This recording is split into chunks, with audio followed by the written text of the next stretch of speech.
What is up, guys? My name is STIX, and if you don't already, follow me over on Twitter at ByteStix to stay updated with the latest MMO related news.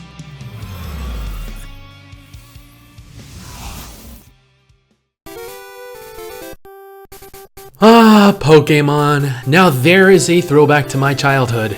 My very first Game Boy Color game was Pokemon Blue. I upgraded to Pokemon Yellow the following year and unconditionally fell in love with the genre. I watched the anime featuring now 47-year-old Ash Ketchum and his Pikachu forcing their adorable little pets to attempt to kill one another in dangerous, often fatal battles to, Wait, the anime didn't have levels, right? I briefly recall Ash's Pikachu losing to new Pokemon trainers in every new region he explored. So how did Pokemon get stronger if they didn't have levels in the anime then? Fuck. Time to ask the almighty Google.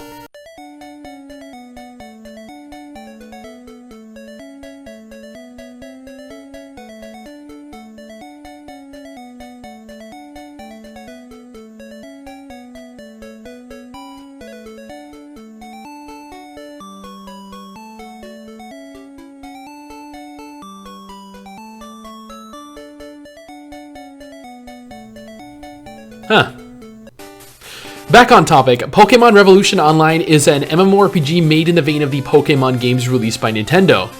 It is one of several to have launched to satiate a very hungry market of players wanting a Poke-themed MMO.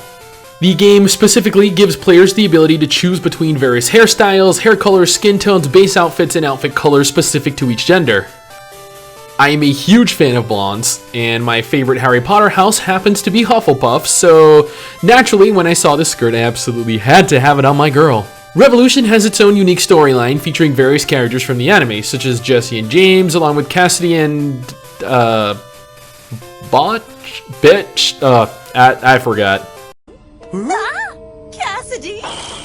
And Butch! The name is Butch! And they're just the ones that I've come across thus far, so you can expect various tie-ins from the anime. Man, this game looks so damn gorgeous at night.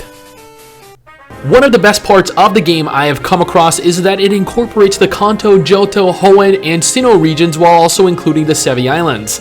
This makes for an astonishingly large world to explore with more trainers, Pokemon, and players to fight than you can shake a Sudowoodo at. Hey, easy now! I'm your friend! Like a friendly lick-a-tub! Are there any psychiatrists back at your lab? There are new puzzles for players to partake of, overhauled areas, and, well, as an example, I entered here not knowing what to expect, and admittedly I got lost. I spent a solid 20 minutes trying to get out, and although I ultimately did, that'll teach me to carelessly enter dark areas without having Flash learned. I thought I'd be trapped in there forever. Like every Pokemon game, the overall goal is to beat each gym leader and challenge the Elite Four. I had the opportunity to challenge Brock, whom I beat first try, Misty, whom I beat first try, and Lieutenant Surge, whom I beat first try. Yes, I am really that good at these games. Now don't forget that each gym has an elemental affinity to it, so leveling a variety of Pokemon types is always a prerequisite to winning, as is leveling in the zone prior to the gym, which I clearly did not have to do. There is a cash shop in-game, which offers various things like a small XP boost, quite a large selection of mounts that you can ride, a premium membership that boosts XP and Poké Dollars made, and outfits. I ended up caving to this and purchased an XP boost along with a mount and a Sailor Moon outfit because I fucking love Sailor Moon. Okay, anyone that does not love Sailor Moon sucks, and I could never associate with them. I'm sorry. Correct me if I'm wrong here, but it seems as though the difficulty has been significantly increased, as I encountered quite a few trainers, even Ash Ketchum himself, that just fucked me up, like, even though I had higher level Pokemon, which is fan-fucking-tastic, as I love me a good challenge, and a difficult Pokemon game is something I've always wanted. One thing that caught me a little off guard, though, was the fact that you were capable of encountering random Pokemon and a trainer simultaneously. As you can see, the Team Rocket Grunt actually engaged me in combat, and then a Sandshrew happened to appear and went all, "Nah, son, this fucker's mine," and bitch slapped that grunt out of my face. And while I did talk to the grunt afterwards in an attempt to console him about being violated by that Sandshrew, he responded violently and attempted to kill me. Man, Pokemon games really do promote a lot of violence for a game whose target audience are children. When attempting to level a little before reaching Lieutenant Surge, I asked in chat if there were any faster way to level up my Pokemon outside of mindlessly grinding. And someone noticed me. I finally did it. I accomplished what I'd been attempting to accomplish my entire life. Somebody knew who I was. Babe, I got noticed. Someone asked if I were STIX from MMOByte. Babe! Babe! Okay, so she doesn't care. That's fine. Hey, that's okay. Put it together, STIX. Put it together. It's okay. It's okay. There's someone out there that cares. Okay. Something that actually brought me to tears equally as fast was the fight I had against the fucking Chansey. I used double slap over and over and over and fucking over, which took an astronomical amount of time just to finish each attack, and then I went ahead and took 10% off its HP off with each hit. It felt like that damn battle went on for what seemed like a solid 15 minutes. It took everything my Pokemon had, every healing item I had purchased and more.